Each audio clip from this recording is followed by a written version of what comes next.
Well, welcome everyone to tonight's discussions. Thank you for joining us on what is a dark and dank night, but not too cold. Hope no one slips like I did this morning. This event is End Road Desk Learning from Helsinki. We're looking at a positive conversation about a very serious issue. I'm just the host for tonight, so I'll just tell you the important thing. If you want to make yourself embarrassed, leave your phone on. If you don't, probably put it on silent. There's toilets just out on the right, and most of the activity will be happening in this room, food, tea and coffee, and some of the workshops. But there are two music rooms we're also using for the workshops, which you'll be directed to, that are just across the corridor. Brilliant. Okay. So tonight's event is organised by Cyclops, Oxford Cycling Campaign, but it's far wider than just cyclists and people who cycle. So I will, without further ado, hand over to Alison, Chair of Cyclops.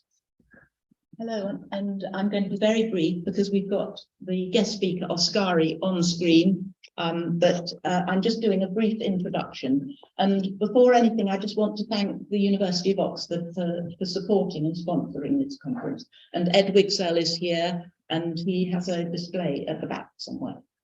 So thank you, Ed. And just to go, if the slides work. No, it doesn't. Sorry, you see the lot now. So what we are wanting is a future without ghost bikes. This whole event is dedicated to the 4 cyclists who died in the last 4 years: Sam Blackborough, Jenny Wong, Elaine Moylan, and Lynn Fels.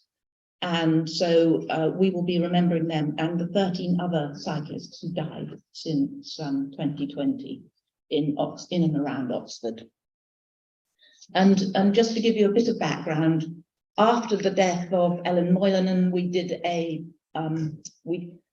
letter to the County Council saying you must adopt Vision Zero. And shortly after that, Lynn Fels was killed on the plane.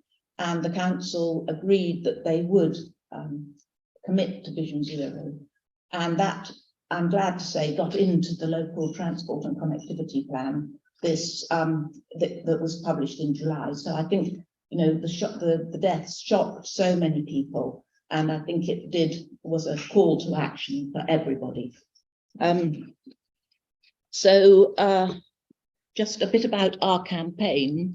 As a result of us campaigning for Vision Zero, we've raised money towards a campaign, which has allowed us to recruit Jamie and Claire, who's been a great stalwart here helping organise the conference. Thank you, Claire. And we have represented the family at Coroner's Court. We've inputted into the Vision Zero campaign, a Vision Zero programme at the County Council, and we've attended 2 summits, and now we've got this conference, which is really the proper launch of our Vision Zero campaign. And it's not going to be just Cyclops, this has to be everybody and all the different wonderful groups that are involved in active travel in the city and in the county.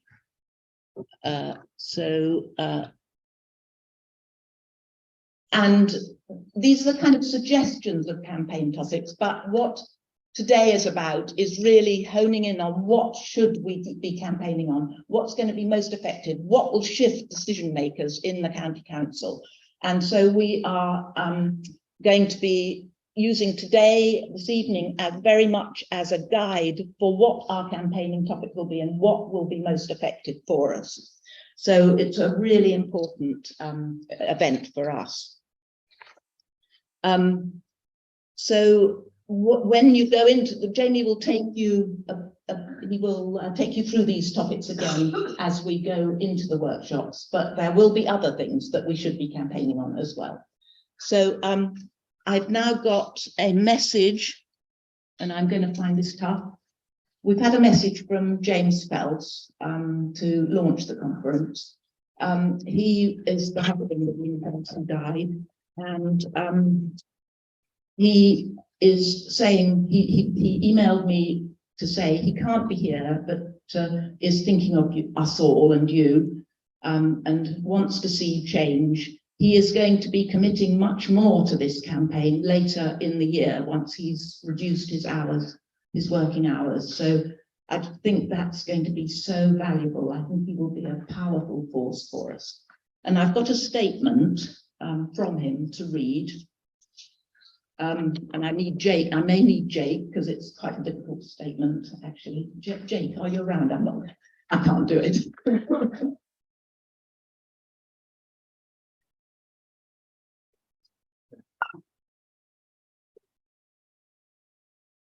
Well, the reason why she find it hard to do because the words are very emotional, and powerful. So I'm not going to add the emotion and power, but I leave that to you to give the weight to the words that James has written. Losing Ling has ripped the heart out of her family and destabilized what were happy and prosperous lives. Collectively, we are devastated, and we will never likely truly be able to come to terms with what has happened. Our children, who were only 3 and 5 years of age at the time of Ling's death, have had to confront an incredibly adult concept at such a young age. The lives they now face are changed immeasurably. They no longer have mummy, despite much pleading for her to return. If through the Vision Zero initiative we can stop more families getting broken like this, then that would be a positive change. No child should have to hear that their mother or father was killed pointlessly just because we could not organize ourselves to do something about this issue.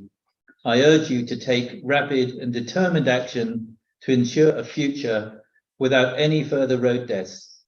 I know it's possible, and I want to use the tragic experience of Ling's death to help you all make that future a reality.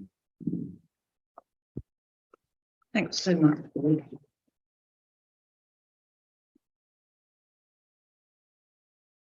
So I'm now going to hand over to Oskari Kaupinmäki, who is calling in from Helsinki, I think. Yep. Okay, perfect. Good evening, everyone, from a much darker and colder Helsinki, Finland. It's very nice to be here, and those words we just heard were powerful indeed, and it's a reminder to us all that what we do in terms of that advocating traffic safety for all is very important. As introduced, my name is Oskari Kaupinmäki, and I do not expect anyone to pronounce that properly because we in this country speak one of the hardest languages on earth and are blessed with a good education system which enables us to speak English so we can communicate with the rest of the world. I work as a traffic planner. I'm tasked as the cycling coordinator at the city of Helsinki, and what that entails is a very multidisciplinary and comprehensive reshaping of our urban structure where we're not so much prioritizing cycling, we're integrating it as an equal mode of transportation, and that involves a variety of different themes so that we are gradually becoming a sort of a combination of Amsterdam and Copenhagen. So you're either Copenhagenizing or Amsterdamizing, or becoming a Copendam or Amsterhagen. There's so many lovely words that we've come up with, and I'm gonna take you on a really brief journey of where we started from, where we're going, and what we're striving towards. And I'm entitling it Helsinki Cycling Journey, but it's more about a journey of urban redevelopment. And it's always good to start with a brief look back into history. And Helsinki, just like most other Western cities back in the 30s, looked like this. The bicycle was a very common, a normal way of people of all ages and abilities to go from A to B, to go to work, to go to school, to go wherever they needed to go. But as modernization set in, we, like many other Western cities, started looking out towards North America, where they had invented this very modern, liberating mode of transportation we now know as the automobile. And as our nation started to prosper, people started buying more cars, they could afford more cars, and they started filling the streets, making conditions for people on bikes rather distressing, to say the least. But be it as it may, we came up with a way to deal with it to the best of our capability. And some of you may be aware that Finland kind of has this little sibling relationship with Sweden. So our older sibling, Sweden, came up with the SCAF model, which was basically based on separating bicycle traffic from car traffic at all times.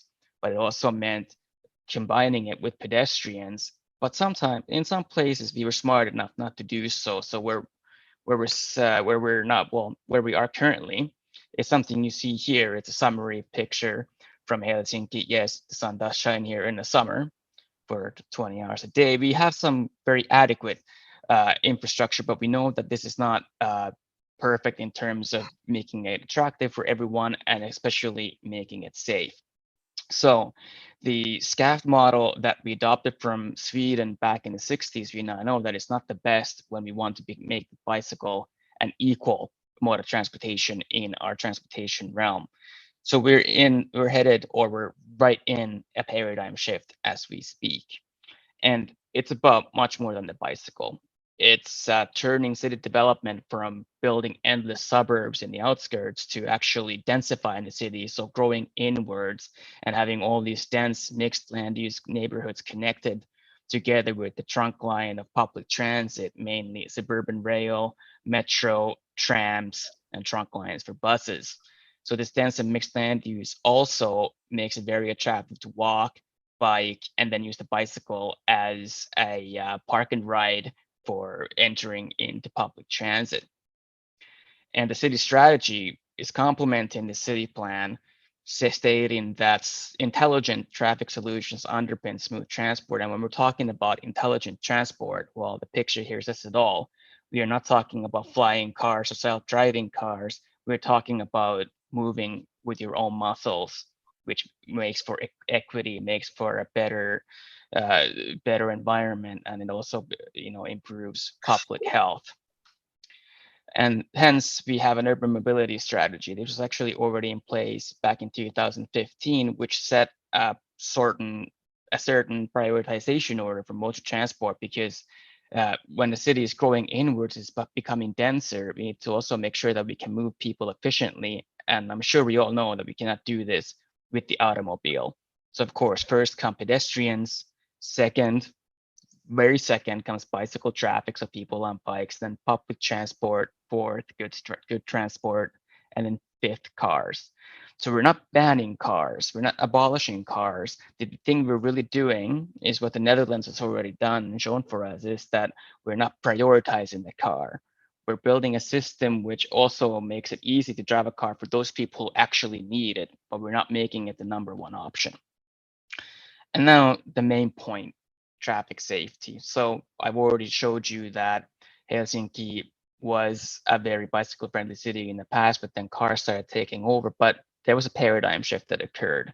And as history of the last 20 decades has shown a sharp decrease in lethal accidents, and it's gotten a lot of attention. And often we get asked by foreigners of what role does IT play in this, and well, our answer bluntly is zero.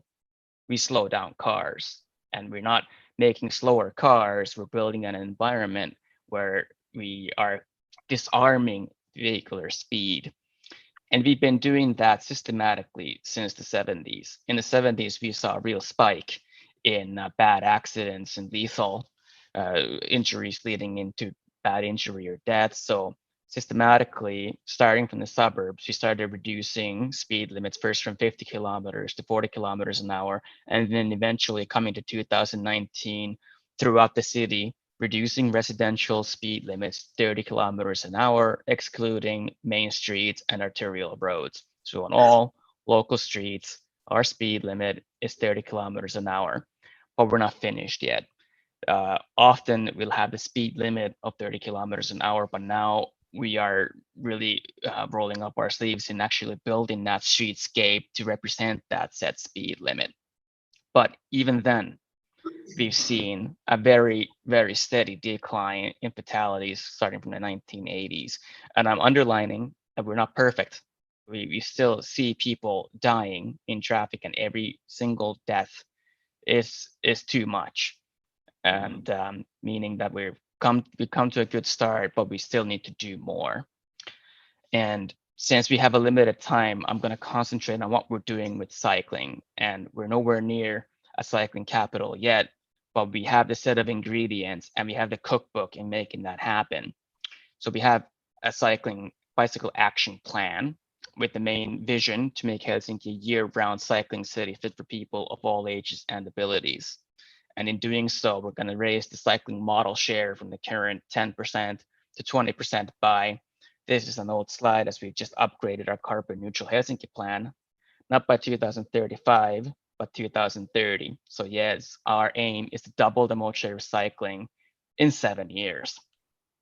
And we're doing it for the people. So we're not just sitting here as planners who think we know it all. We are listening to the people, we're listening to their desires, and then understanding the true needs behind those desires. So we know what kind of an environment we need to build to make cycling best for all. And when we've asked the citizens, they basically repeat the same message. We need infrastructure, we need better parking, we need better maintenance, and we need better facilities at construction sites. And hence we have 5 sub goals in our bicycle action plan. Number 1 is the A to B, to make every destination in the city easily and safely accessible by bike. Number 2 is making sure that these A to B routes are in usable condition throughout the year. And as we especially had the challenge of snow in the winter, we need to deal with that. And since the city is endlessly growing, we're going to have construction sites happening. So we need to make sure that these construction sites also facilitate passage for people on bikes. And as we know that every single bicycle journey starts and ends in bicycle parking, we need to have high quality bicycle parking, and we need to have ample amount for that projected double amount of people on bikes. And 5th, but not least, we need to tell the people, we need to communicate this change that we're making in order to promote a more positive view of bicycling, and to make the message clear that we're not doing this just to make the city a bicycle friendly city. We're doing this to make it a vibrant, a functional city for all people. And our main source of inspiration is our beloved neighbor, and probably you could call her or him a cousin of ours, is Copenhagen in Denmark. Their city structure is very similar. Their climate is very similar to Helsinki. And even though Finnish and Danish are very different from each other, we still, in a sense, speak the same language. We understand each other.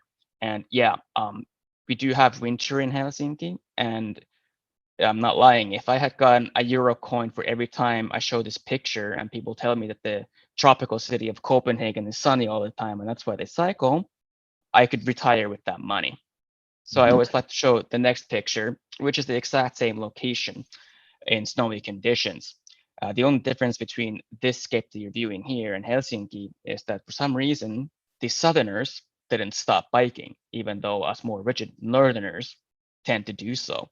And just to put that cherry on the cake, here's a picture from the Netherlands. So even in the tropical country of the Netherlands, yes, some people have actually referred to the Netherlands as a tropical country from our point of view. Snow doesn't seem to stop us. So I always say it's strange that in a nation where we pride ourselves in rolling around in the snow naked or digging a hole in the ice to go swim in 2-degree water, this somehow is yet considered extreme in some way. So I do believe that I have made my point here, and we know that we can do it. So we're not letting our extreme conditions hinder us from turning the city bicycle friendly. So here's a picture from Helsinki on one of our many intersections where we've created protected facilities for people on bikes. Here's an example of a thoroughfare called Hämeentie, which used to just have 2 lanes for cars in both directions and wide sidewalks, but no facilities for people on bikes. So people on bikes had to use the bus lane, which I've experienced in the UK a few times. But now we took 1 lane away for cars and we fitted in 2.5-meter curb separated cycle tracks on both sides.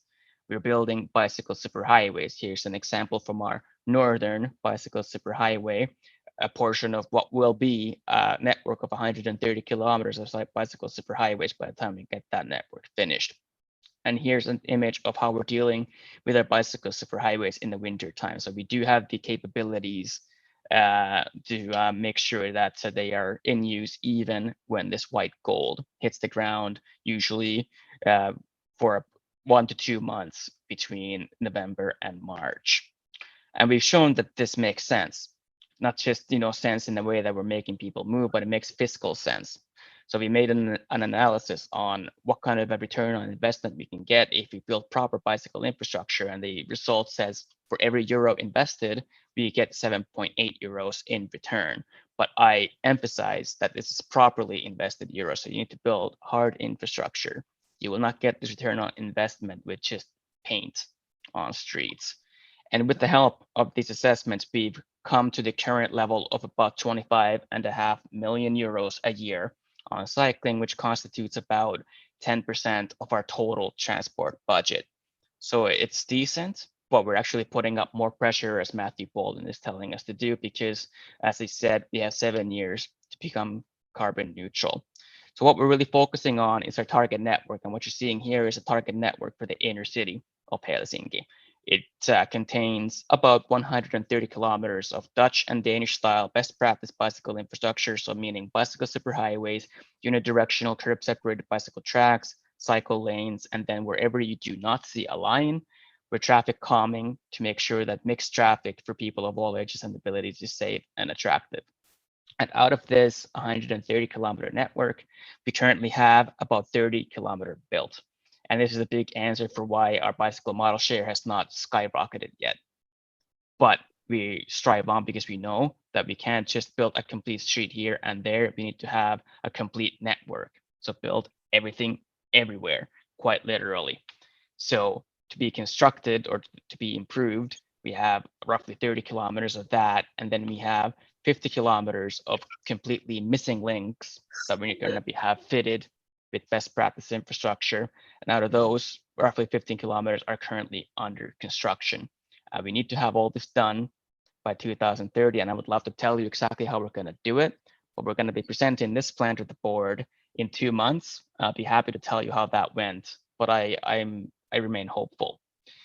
I think I did overshoot my time just a bit. I am sorry if I did that, but to go through how we've achieved what we've achieved so far and what we're striving towards is a lot to put into 15 minutes. But at this point, on behalf of my entire bicycle planning team and myself, I wholeheartedly thank you for being invited to this great event to share our experiences of what we're striving towards. And I'd be happy to answer any questions or comments you may have. Thank you, Oskari.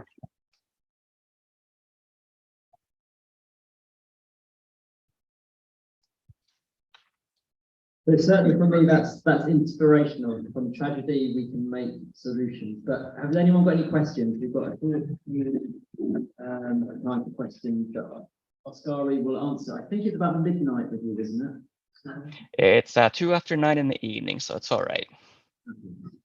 Any questions? Great. Yeah, I'll start at the back. I'll take 2 or 3, and then I'll relay them to Oskari. So, yeah. My question is, a lot of cyclists get injured just falling off their bikes. Do they measure that in Helsinki? And what changes are they seeing as the number of cyclists increases? Okay, I'll get the next question. Yeah, got that one. Yeah, so you showed a slide about the reasons that people give for not cycling. What wasn't there was I'm too lazy, I just can't be bothered. So how much resistance is there to getting on a bike? Okay, did you get those 2, Oskari, or do you want me to repeat them? I heard the second one, but the first one, unfortunately, was a little faint. I couldn't hear it. Right, so the first one was, do you record injuries from cyclists coming off their bikes, slipping, and understand what's going on when it's not a collision? Yeah. Okay, oh, I got it. Thank you. Yes, we do. The challenge with those statistics is that they only get recorded properly if a police is invited on scene. We have been receiving data from our health units, so emergency rooms and hospitals and other such facilities to get a more comprehensive picture of people actually just falling these so-called single accidents. And we do know that, for example, injuries happening in the wintertime, most of those are from slipping. And this is an argument we use. We use this as an argument for improving winter maintenance. We have a lot to do on that. And we're also using, because we know that on a nationwide level, about 50% of cyclist injuries are from single accidents. And we know that is because our infrastructure is not properly facilitating people on bikes. So we are once again using that to justify why we need to improve infrastructure, not just here in Helsinki, but throughout the entire nation.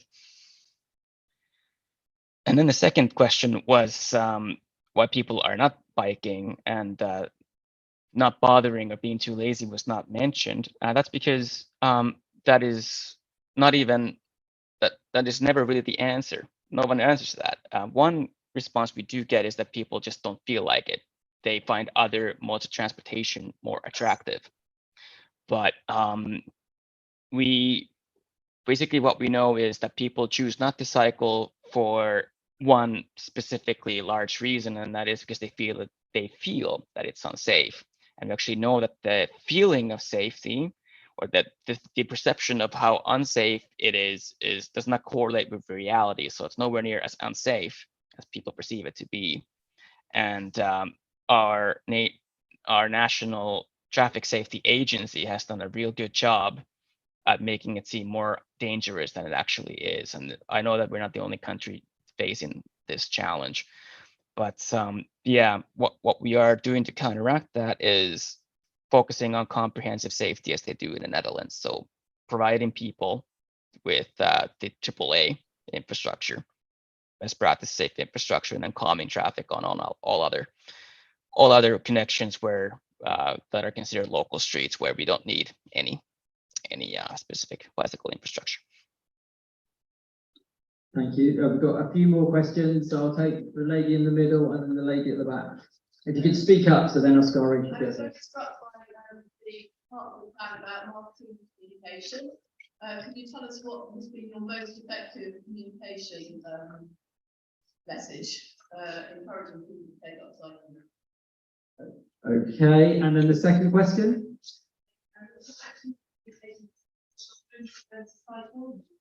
Young children particularly, and what learnings can you share about cycle storage, the sort of effect of cycles is a concern for residents, and so what implications do cycle storage? Okay, so that was around marketing and communications, what's been most effective, and supporting young people, children to get cycling and bicycle storage lessons. All right, so first, what's been the most effective message? We haven't evaluated that, so we do not exactly know what the most effective message has been. But in terms of building a broader acceptance, because of course there is opposition. We can't do everything just for people on bikes. We are spoiling the cyclists too much. We need to think about other modes as well. We get feedback like that. But when we're said, we're not just doing this for people on bikes, we're doing this for everyone. And we're doing this to turn the city functional. What we've seen is we've seen the backlash mellow out with that. But as I said, we haven't seen a sharp increase in cycling volumes yet. And we firmly believe that that's because no matter how much marketing we do, our network is just not currently complete enough. Now, when it comes to children, we have a peculiar challenge in Helsinki and in the entire nation. About 80%, or it's more often than not, close to 90% of children in all schools in the country either walk or bike to school throughout the year. That's because our land use planning and zoning is built so that in any residential area, there will be a school, usually within a 3-kilometer distance from all homes in that area. And we don't have school buses here. And well, carpooling or bringing kids to school by car has become more acceptable than it was back in the 90s, but that's still about maximum 10% of children are driven to school. So we have a pretty high share But what we are concerned with is that 10% of children are being driven to school, even though there is no need for that really. So there's a variety of things we are doing, and there actually communications is one big thing. We are trying to prove to the parents that it is not unsafe. It's nowhere near as unsafe as you think it is. And one statistic that speaks for that is that I can only speak from what I recall, but this is not a fact, so I'll have to fact check this later. But it's been several years since a child died on a bike on their way to school. That hasn't happened. There have been injuries, yes, but no fatalities. Then bicycle storage, especially with riding your bike to school, because unfortunately, where there's a lot of bikes, there's also a lot of bike theft. What we are doing to counteract that is we are using these what we call like a frame lock. It's like a bar that you can lock the bike onto it by its frame, and they're embedded into the ground. So it's really hard. You have to go through a considerable effort to steal a bicycle from a rack like that. So enabling locking by the frame. It's what we're doing at schools and also in all public areas where we're building public bicycle parking. Brilliant, thank you. Last round of questions. Oh, we've got lots of hands. The lady in the hat, and then another lady in the hat, and then if we can just the lady in blue, and I think that'll be it. Sorry if you haven't got it. I noticed you had a picture of cycle hire.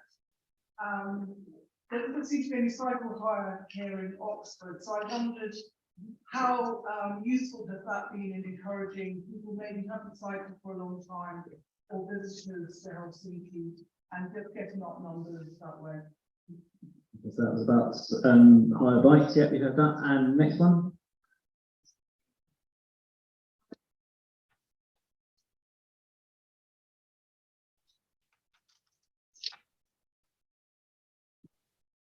Okay, has nature been improved through these efforts in any way? And last one. Yeah, I noticed that in the photos, the cyclists generally aren't wearing hard hat.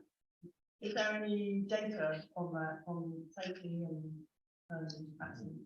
So cycle helmets, they don't seem to be commonplace in Helsinki. Is there any data about the use of helmets or not use of helmets and probably around safety? All right. I got the first and the third question, but the second one has what been improved? Has biodiversity or nature benefited from the improvements in infrastructure and safety? Okay, yeah, all right. So I heard correctly. I'll answer in order once again. So bike share, it was introduced back in 2015, if I recall, and has it been helpful? Yes, we've considered it a catalyst. Finland is a nation where close to 90% of people own a bicycle, and a sort of utilitarian bicycle culture does exist, but it's been marginalized. So even though we see women in dresses and men in suits using a bike as a mode of transportation, they do not own the streets the way they do in the Netherlands or in Denmark, for example. So they're not so visible. But what the bike share system did for the city of Helsinki, it made urban cycling visible again. It brought this option back to the urban fabric, and it proved very successful. During its launch year, times of use per bicycle per day were up to 8 times. So that's considered very high for a bike share system. So high, in fact, that according to that measure, it was one of the most popular bike share systems in the world. Even the Dutch have been really interested on our success, and there really isn't any big secret that we've had. It's a simple bicycle that's locked onto a dock that uses solar power to generate the batteries, and they're 3-speed, completely mechanical bicycles, and people find them very attractive. And the biggest problem with them is that on the most popular stations, people find that they can never get a bicycle. But what it has proven is that people will use the bicycle in the city, which has also acted as a catalyst for constructing that network and then expanding the bike share system. Has nature been improved? At this point, it would really be too early to say. But because for one, bicycle volumes have not gone up, or the model share hasn't gone up, volumes have. But since the city is growing in population, the relative share of journeys is not yet.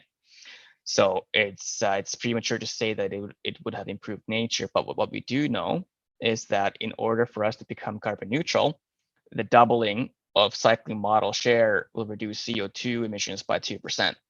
And that will, of course, benefit nature. Then the last question is cycle helmets. It's, as we all know, a controversial issue. And at the city of Helsinki, our stance is to not take a stance. We accept the fact that now, nor in the future, everyone will not wear a helmet. And actually, we're sort of brave enough to assume that the less helmets we see, the more safe cycling is, the more safe people will presume cycling is. So that'll be a good figure. So we do not promote their use at all. What we do promote based on studies is that the safe infrastructure, calming car traffic is the best thing we can do. Complete comprehensive networks, calming car traffic, so eliminating the risks and accepting that people do make mistakes or making forbidding infrastructure. It's our main concern. Brilliant, thank you. I know there's more questions, but we'll have to leave it there. So thank you very much, Oskari, for that example, real inspiration. And I think my biggest takeaway is the paradigm shift that you talked about, and how much Helsinki has embraced the bicycle as a priority in its road planning, and everything has fallen after that. So thank you, and have a lovely sleep from Oxford. Thank you very much. It was a pleasure.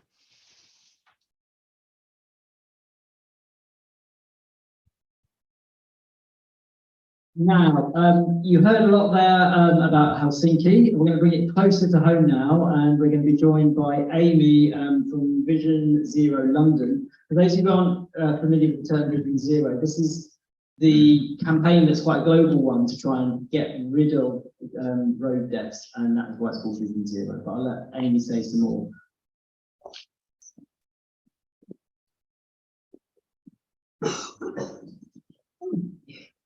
Thank you. Can I do it? Yeah, no, that's fine, thanks. I've been given 7 minutes to get across what we've learned in London. Okay, so real quickly, Amy Aaron Thomas, I'm here with Jeremy, the founder of Action Vision Zero. Jeremy's the 2020 campaigner for London and chair of London Living Streets. We're both long-term campaigners in London. 23 years ago, I was working for TRL, and they sent me to Sweden to learn about Vision Zero. Since then, I worked for Road Peace for many years. I've been with Vision Zero, Action Vision Zero, leading on their roads policing and traffic justice campaign. So here we go from London. Okay, down there. Oh, sorry, missed it. Okay, yeah, that's quick. Going through, only 7 minutes. Okay, I want to just make sure you understand that our action plan, our Vision Zero plan, was based on road danger reduction. No other Vision Zero action plan had done that. When they introduced it in Sweden, they were really concerned about reducing car casualties, because that's what they had in Sweden. They wanted to promote winter tires. In London, we already had the first ever in the world transport health action plan done by Lucy Saunders, who developed the Healthy Streets approach. So we had a mayoral transport strategy that already had commitments to reduce traffic and to reduce casualties. So then we came with our Vision Zero action plan, which was about targeting danger at source. People had to feel safe. It wasn't just about reducing KSIs. So we had our action plan had a progress report that came out at the end of 21. They had 5 key asks of the boroughs. Okay, we've got 33 boroughs across London, maybe more size for you in London. Go through these 5, focus on them, just the key ones. Okay. You can see this is from May 2022. We've made really good progress in London and central London with 20-mile-per-hour speed limits. I think 19 have got it default. And we're getting more in the outer ones too. Newham, they said they don't even have to consult. Their team came in on that with the manifesto to introduce 20 mile per hour. We have another one that says it's just going to do 1 consultation borough wide, so they're not going to be doing it on a fragmented patch. They can introduce it on an incremental basis, but not so much time spent on consultation. We still have several boroughs that will be hard, but we are making progress. TfL, the first thing they did was produce a publication lowering speeds. They did a toolkit explaining how to use physical measures. This was before COVID. This is just a fantastic reference. Not enough people know about it. And then I want to talk about speed enforcement, because it's amazing. When we had our Vision Zero action plan launched, we were pitiful about speed enforcement. Thames Valley Police enforced more speed offenses than Met Police did, 40% more. We were so bad on speed enforcement and really, really bad on 20-mile-per-hour enforcement. That was just left to Community Road Watch for just people to get letters. Things have changed so much in these years. Last year, they've come out now and gone public with their aim to do 1 million speed limit offenses by 2024, 2025. How are they going to get there? They invested a lot in back office technology. They were only able to process a small fraction of the speed limit offenses being detected. They just couldn't handle it. So back office technology has been a major feature. They've also gotten new cameras. They finally got home office type approval for it. Mobile cameras that they say they can work in systems so they can serve as an average speed camera system. That's been amazing. And it's also their focus, not just the quantity, but they've gone now. 50% of all officer detected speed limit offenses on 20 and 30 mile per hour roads. And in a mayor's question in December, they said 40% of all the speed limit offenses from April to August were in 20 mile per hour roads. That is just amazing. That's been such progress for us. And it's not enough either. You know, I mean, what's changed is they got a lot of pressure, not just from campaigners, but from the councils. So councils were pushing for decriminalizing speed limits. And that's why you've got the Wandsworth trial, in case you don't know about it. Wandsworth is the first council in the country to have cameras where they're issuing fines for people that are speeding. It's on 2 roads, just introduced in the last year. They were reporting back in April. Everybody's waiting on that. Next is about reducing motor vehicle traffic. I said that we already had targets from 2018 about getting private car trips down to 20% of total trips. But a year ago, the mayor came out with a tougher target. He said we need to reduce motor vehicle car trips by 27%. So that's really focused everyone's mind, because we have not achieved that. We haven't made the same progress. Our ultra low emission zone has delivered some traffic reductions. We've gotten cleaner air, but we haven't got as much trip reduction as we expected. So there's a big focus now on how we can use other physical measures around low traffic neighborhoods, school streets, especially around the parking policies. And I want to make a plug. Sorry, Jeremy's watching my time, 5 minutes. I'm going to make a plug for our Healthy Street Scorecard. It's 10 sustainable transport organizations working together to monitor how the individual boroughs are doing. They've got key output and key input indicators. It's fascinating. They'll be monitoring use of low traffic neighborhoods, use of school streets, protected cycle lane. Next one, promoting active travel. We've got a fund. Have you seen our walking and cycling grants? That goes to the community groups, the hard to reach groups. It's amazing. It's inspiring. That's the funding that for refugees and asylum seekers to go on have walking trips and then combined with therapy, also English lessons. It's for the teach the deaf cycle maintenance. It's about, you know, reaching out to women, bringing them together, the hard to reach groups. It's a real community effort. And then design safe streets to active travel. I mentioned these are a lot of the same. Safer junction programs, where we've got them as any urban area, the majority of our casualties are on junctions. The school streets, only about 1 out of 5 schools, I believe in London, have school streets. Some boroughs about half. Cycleways, pedestrian crossings, that's the latest one, pedestrian crossings, identifying the signalized junctions where they don't have pedestrian crossings. And then lead by example. This has been a key one for TfL, and I think Oxfordshire has picked this up too. And it's like they really have led by example by investing in bus safety standards. Before, bus contracts were only given out on journey reliability and time savings. Now they've inserted safety into it. They have a much more in-depth investigation when a fatality or a serious injury happens. They've designed buses with safer technology. They've also done fatigue management and driver training, but it's been much more of a focus on the systems and on the vehicles themselves. And then freight, what we've done around the freight operator recognition scheme, clocks, direct vision standards. Again, that's world leading in what they've done to to improve the safety of HGVs. HGVs have been killing pedestrians for so long and more, but it was only until cyclists started getting killed and we had to spade to them that they really got serious. But it is amazing how much effort has been put into this area. And the last thing, they just published last week their research into retrofitting their own fleet with intelligent speed adaptation. They've been introducing it into new buses, but they did 350 vehicles of TfL. They're mainly transit vans, and they've announced that they had a reduction of 63% in speeding incidents, and there wasn't any effect on journey time, which is amazing. So watch that space. Seems still a bit expensive, but we're excited about that.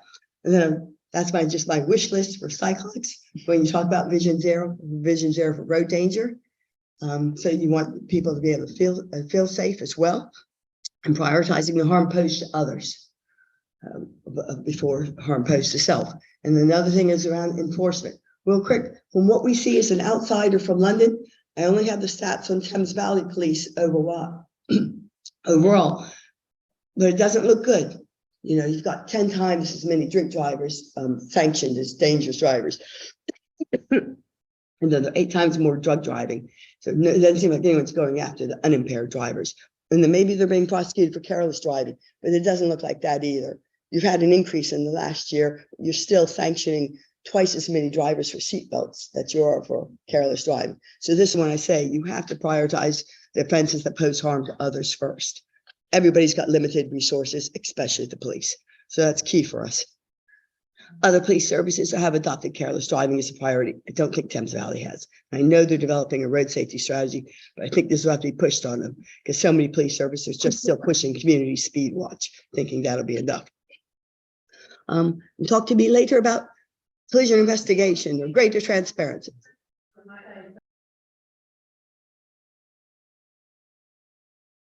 Well done, Amy. You fit in a lot in 7 minutes. Amy and our colleague Jeremy will be part of the workshop session, so you can talk to them further during the workshops. We're trying to get as much in, but give enough space for you all to talk as well. So thank you, Amy. And I think the examples from London that Helsinki combined to give us some really good starting points. Clearly, London's not the same as Helsinki, and Oxford's not the same as London. So, you know, we need to interpret it, but I think you've got some really key points for us to discuss there. So next, we're going to move on to Dan Levy, who's the active travel champion at Oxfordshire County Council. And Oxfordshire County Council have embraced the Vision Zero, so he's going to tell us about the current plans. Thank you, Dan. I hope the microphone works. I hope it works too. You can hear me. No. Is there a battery gone?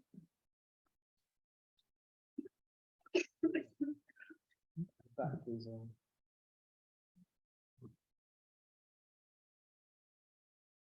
Did say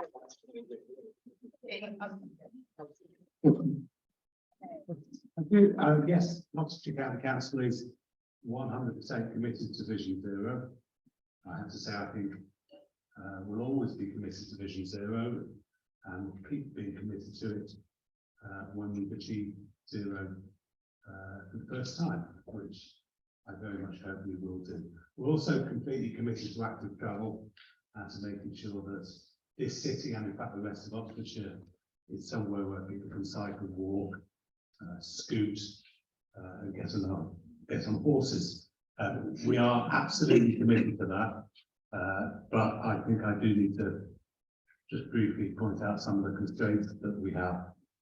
One of the constraints clearly is that there is nothing to do all the good things that we would like to do, but that's actually relatively minor compared with some of the other stuff.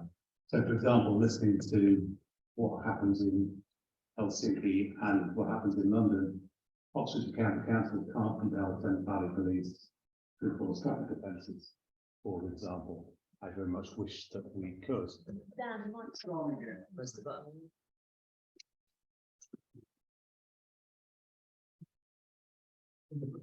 Where's the button gone? 1 minute. What did you battery?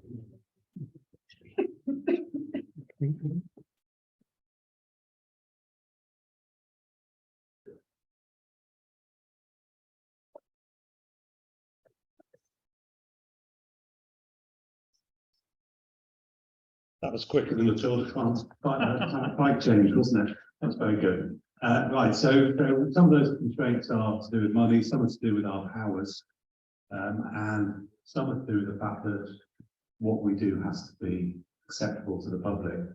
And I know you're all committed to active travel, as am I, but just look at the hassle we get whenever we do anything. So one of the things I would like very much this audience to do is to stand up for us when we do take changes that you all think, and I think are fairly obvious, but which gets lots and lots of negative publicity. Let me give you an example. Outside this school used to be absolutely appalling with cars parked on the road out there. It was absolutely terrifying to cycle on. You were basically compelled to cycle in the school zone, and it put an awful lot of people off cycling. We had the courage to get rid of the car parking out there, and it's much more pleasant now. But even that